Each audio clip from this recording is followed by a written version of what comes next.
तुम्हें मुझे वचन देना होगा लक्ष्मण, जब तक मैं लौट कर वापस ना आ जाऊं तुम ये आश्रम छोड़कर कहीं नहीं जाओगे और सीता की रक्षा करोगे। सीते! हम आपको आज्ञा देते हैं, जाइए और रघुनंदन की सहायता कीजिए। मुझे वचन दीजिए, जब तक मैं और भैया वन से वापस न लौट आए आप आश्रम से एक पल भी बाहर नहीं रखेंगे। राम, तुमने मेरी बहन का अपमान किया, किंतु मैं वेद पाठी ब्राह्मण हूं, मैं स्त्री का अपमान नहीं करूंगा। मैं तुम्हारी पत्नी सीता को अपनी पत्नी के रूप में स्वीकार कर लूंगा।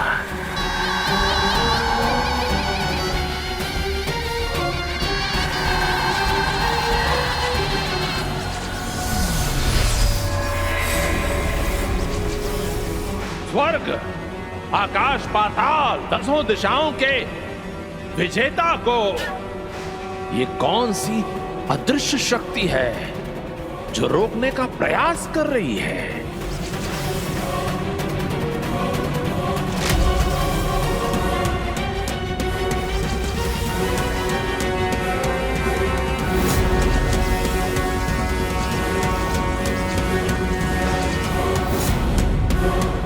अब ये साधारण लक्ष्मण रेखा रोकेगी दशानन को? मैं अभी एक क्षण में इसे मिटा देता हूं।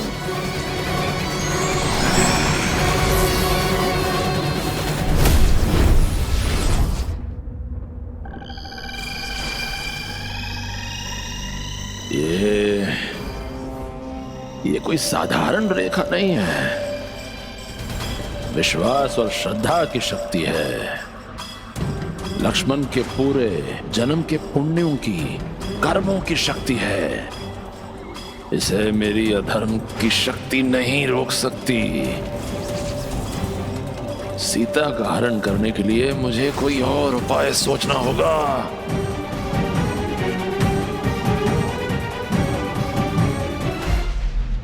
साधु संतों से बहुत प्रेम है ना तुम्हें?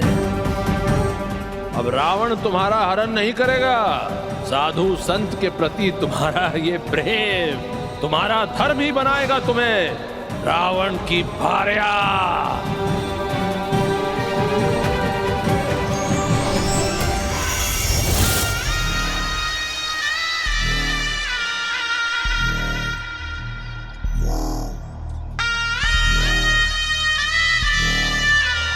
साम दाम दंड भेद, लोभ मोह काम क्रोध।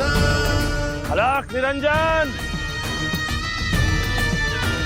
साम दाम दंड भेद, लोभ अलख निरंजन, साम दाम दंड भेद, लोभ मोह काम क्रोध से भरा जिसका तो सो मन। अधर्म और अधर्म,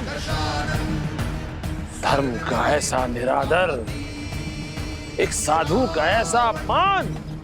अलख निरंजन,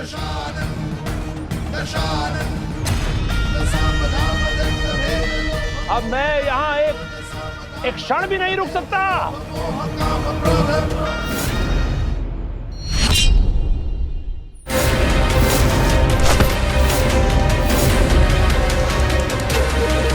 कौन हो तुम? जिसकी बहन का अपमान तुम्हारे पति राम ने किया था। जय हनुमान। अलख निरंजन, साधु महाराज,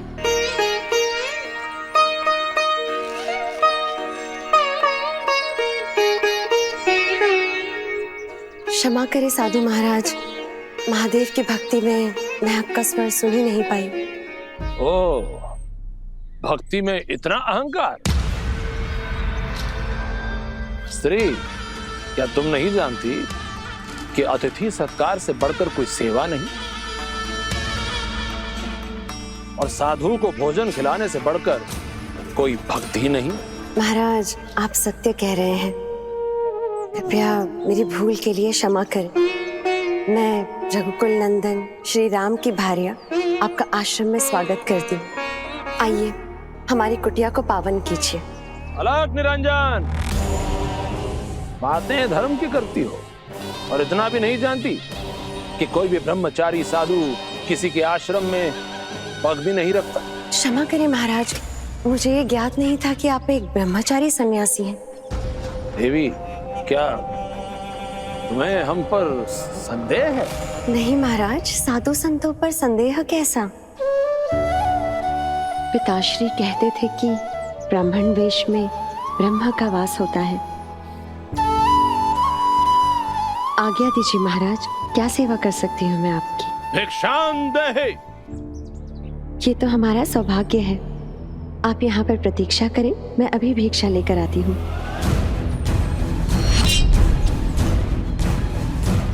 सीते, बस एक बार उस रेखा के इस पार आ जाओ, उसके पश्चात पूरी सृष्टि की कोई भी ताकत तुम्हारा हरण करने से मुझे रोक नहीं पाएगी।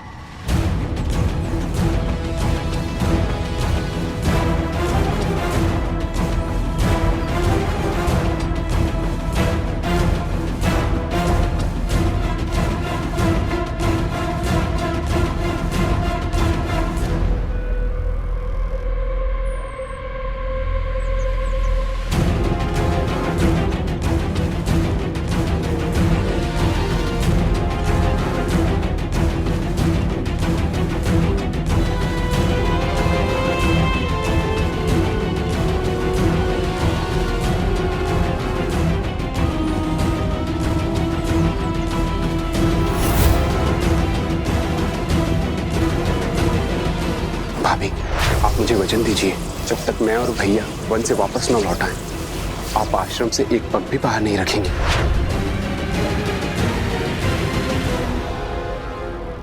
क्या हुआ? रुक क्यों गई? एक साधु को तुमसे भिक्षा प्राप्त करने के लिए और कितनी प्रतीक्षा करनी पड़ेगी? साधु महाराज को भिक्षा की इतनी शीघ्रता क्यों है? कहीं ये साधु वेश में कोई माया भी तो नहीं? मुझे पारख करनी होगी। स्त्री, यदि भिक्षा नहीं देनी है तो स्पष्ट करो, क्यों मेरा समय नष्ट ना करो। साधु महाराज, बहुत ही सौभाग्य से किसी सच्चे धर्मात्मा के दर्शन होते हैं और आप तो ब्रह्मचारी भी हैं, इसीलिए इच्छा हो रही है आपसे धर्म विषयक बातें सुनने की। ओह, तो तुम मेरी परीक्षा लेना चाहती हो? आखिर हो तो तुम जनक की ही पुत्री ना, किंतु मैं भी रावण हूँ, चारों वेदों और सृष्टि के समस्त ज्ञान का ज्ञाता। पूछो, क्या पूछना चाहती हो? ब्राह्मण देव, वर्षों से मुझे ये जानने की इच्छा थी कि धर्म क्या है। कृपया मेरा मार्गदर्शन करें। धर्मस्य दुर्लभो ज्ञाता, सम्यक व्यक्ता तथोपीच, श्रोता तथापि, श्रद्धावान कर्ता कौपि तथाच सुधी। अर्थात धर्म को जानने वाला दुर्लभ होता है, उसे श्रेष्ठ तरीके से बताने वाला और भी दुर्लभ, श्रद्धा से सुनने वाला और भी दुर्लभ, और धर्म का आचरण करने वाला सुबुद्धिमान सबसे दुर्लभ। किंतु जान लो स्त्री, धर्म वही है जिसे सच्चे मन से, सच्चे हृदय से स्वीकार कर लिया जाए। ब्राह्मण देव, मुझे अनेक तपस्वियों के साथ धर्म चर्चा का सौभाग्य प्राप्त हुआ, परंतु धर्म की ऐसी परिभाषा मैंने आज तक नहीं सुनी। अब तो मेरी जिज्ञासा और भी बढ़ गई है। कृपा कर ये बताएं कि धर्म को प्राप्त करने के कौन कौन से साधन होते हैं? देवी, अहिंसा, क्षमा, सत्य, लज्जा, श्रद्धा, इंद्रिय संयम, दान, यज्ञ, तप और ध्यान, ये 10 धर्म के साधन है। किंतु ये जान लो देवी, धर्म की गति काल की गति के समान होती है। यदि अब भी तुमने अपना धर्म नहीं किया तो काल अपना कार्य करने में विलंब नहीं करेगा। ब्राह्मण देव के क्रोध में भी धर्म की ही युक्ति छुपी हुई है। ऐसे ज्ञानी पुरुष पर मुझे संदेह नहीं करना चाहिए। देवी, यदि धर्म विषयक तुम्हारी जिज्ञासा समाप्त हो गई हो तो इस आश्रम के बाहर आकर तुम मुझे मेरी भिक्षा प्रदान करोगी? ब्राह्मण देव, आप जैसे विद्वान व्यक्ति को भिक्षा देकर मेरे ही धर्म की वृद्धि होगी।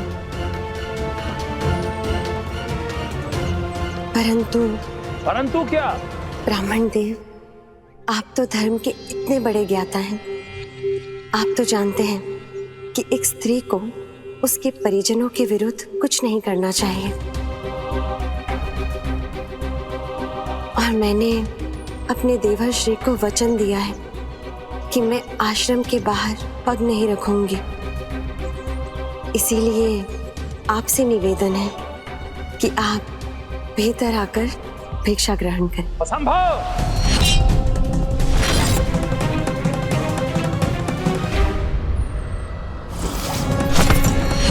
तुम्हें ग्रहण करने आया हो। कौन हो तुम? वही जिसकी बहन का अपमान तुम्हारे पति राम ने किया था। दशानंद रावण हूं मैं। जय हनुमान। तुम्हारे धर्म की रक्षा करने के लिए मैं अपना धर्म त्याग दूं? कदापि नहीं। परंतु ब्राह्मण देव, दूसरों के धर्म की रक्षा करना ही तो मनुष्य का सबसे बड़ा धर्म होता है। कृपा कर मेरे निवेदन को स्वीकार करें। असंभव! एक गृहस्थ के घर में पग रखने से अच्छा है कि मैं बिना भिक्षा के ही यहां से चला जाऊं। किंतु स्मरण रहे, एक साधु के अपमान का दंड मिलेगा तुम्हें। एक सन्यासी को भिक्षा न देने का पाप लगेगा तुम्हें। एक ब्राह्मण को तुम्हारे द्वार से रिक्त हाथ लौटाने का पाप लगेगा तुम्हें। ब्राह्मण देव, मैं विवश हूँ। मैं हर प्रकार का दंड सहने के लिए तैयार हूँ, परंतु अपने पुत्र समान देवर को दिया हुआ वचन नहीं तोड़ सकती। ठीक है, अगर तुम्हारी यही इच्छा है तो बिना भिक्षा के चला जाता हूं मैं तुम्हारे द्वार से। परंतु स्मरण रहे, तुम्हारे इस पाप का फल तुम्हारे पूरे परिवार को भुगतना होगा।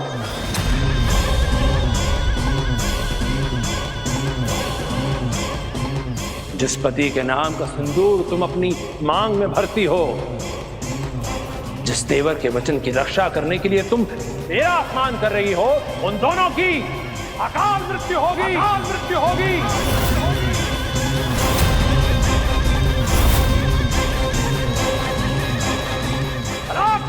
निरंजन! निरंजन! नहीं नहीं, ऐसे प्रखंड विद्वान को रुष्ट करना उचित नहीं। लक्ष्मण भैया, मुझे क्षमा कीजिए, किंतु परिस्थिति के अनुकूल आचरण करना ही धर्म है। इसलिए मुझे अपने धर्म का पालन करना ही होगा। रुक जाइए महाराज। एक वेद पढ़ी ब्राह्मण मेरे द्वार से रिक्त हाथ चले जाए, ऐसा अधर्म नहीं कर सकती मैं। आपको भिक्षा देने के लिए मैं ये लक्ष्मण रेखा पार करूंगी। हनुमान, सीता अपने गृहस्थ धर्म से सम्मुख विवश थी। धर्म का पालन करने के लिए उन्होंने अपनी सुरक्षा त्याग दी। किंतु यदि उस दिन सीता ने लक्ष्मण रेखा पार नहीं की होती तो ये महाअनर्थ कभी नहीं घटता।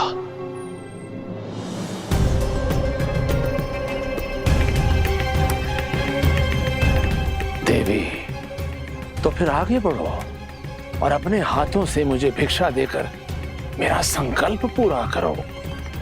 अवश्य ब्राह्मण देव। आओ। बड़ी विवश भई जानकी करती रेखा पार, मान रहे सत शिष्टाचार। ओ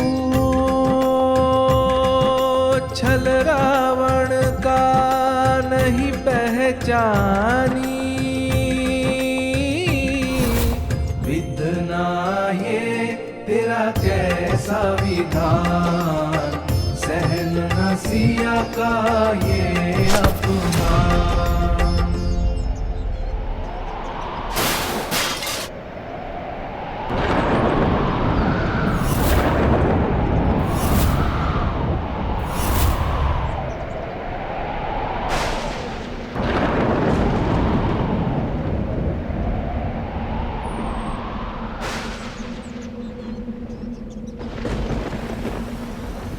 मैं यहाँ भिक्षा लेने नहीं आया। या? स्वर्ण नगरी लंकापति रावण, तुम्हें ग्रहण करने आया हूँ।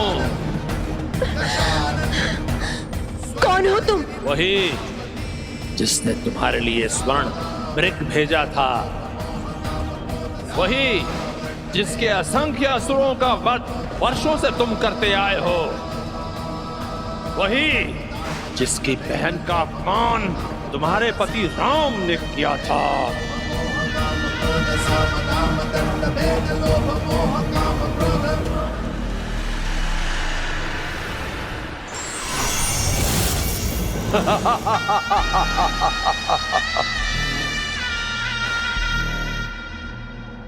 दशानंद रावण हूं मैं।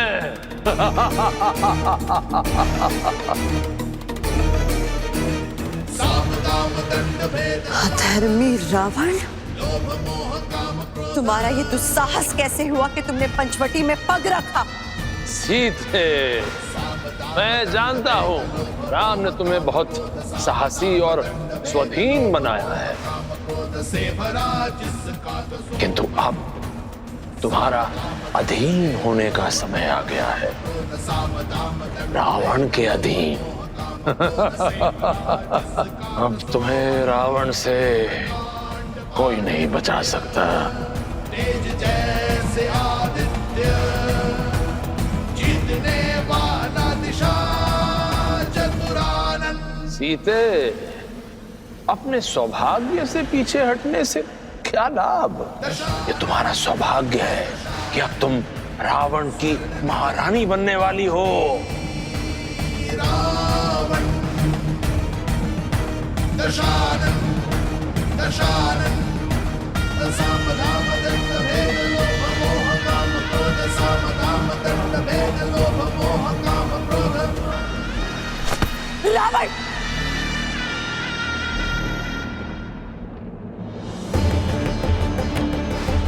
रावण, तुमने मेरा नहीं अपने सर्वनाश का हाथ थामा है।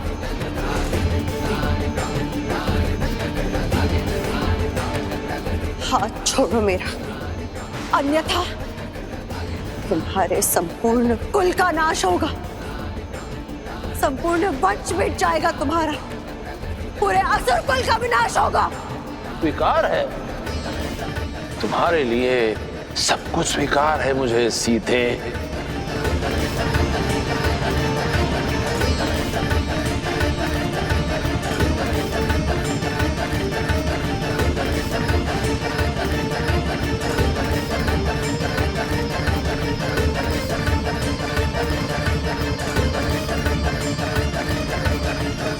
प्रभु, माता सीता के साथ इतना बड़ा छल, ऐसा अन्याय, ऐसा अधर्म।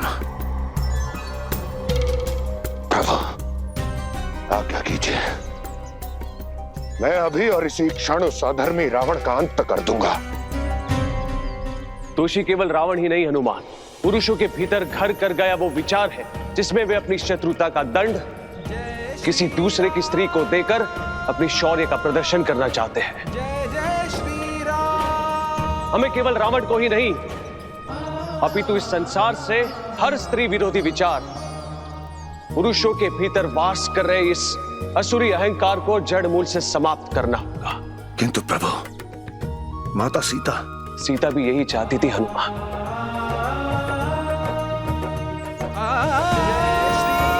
वनों में वास करते समय उन्होंने मुझसे कहा था हमें केवल असुरों का ही नहीं, अधर्म का विनाश करना होगा और धर्म की स्थापना करनी होगी।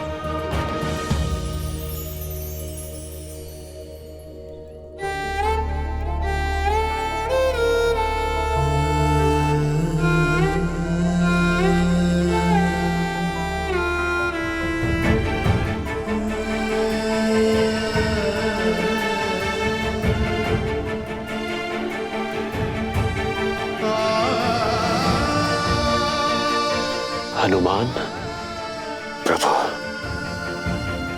माता सीता के साथ इतना बड़ा अनर्थ हो गया, मैं कुछ नहीं कर पाया। परंतु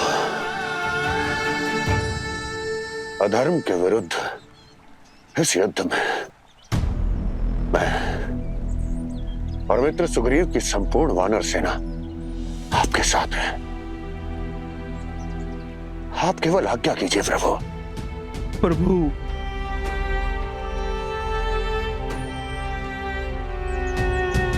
प्रभु, आपके मुख से माता सीता की दुर्दशा सुनकर सब कुछ स्पष्ट हो गया है। अब प्रभु, अब हमें पूर्ण विश्वास हो गया है। कुछ समय पूर्व हमने जिस स्त्री का स्वर सुना था, जो अपनी रक्षा के लिए बार बार आपको पुकार रही थी, वो कोई और नहीं, जगत जननी माता सीता ही थी।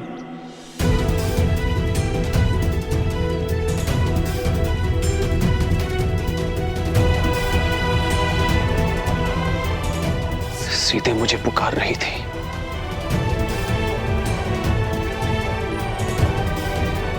मित्र सुग्रीव, क्या सुना आप दोनों ने? क्या देखा? प्रभु, वो अधर्मी रावण माता सीता का हरण कर अपने पुष्पक विमान से इसी मार्ग से गया था। प्रभु, तब कुछ वानरों को माता सीता की करुण पुकार सुनाई दी।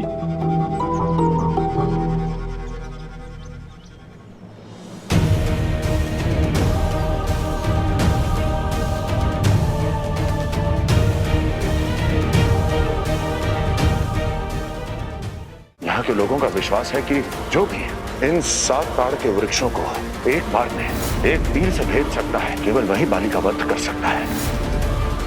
इस संसार को यह जानना आवश्यक है कि बाली का वध संभव है।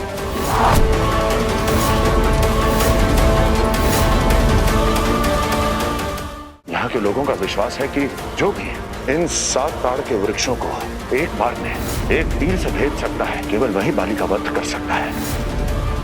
इस संसार को यह जानना आवश्यक है कि बाली का वध संभव है।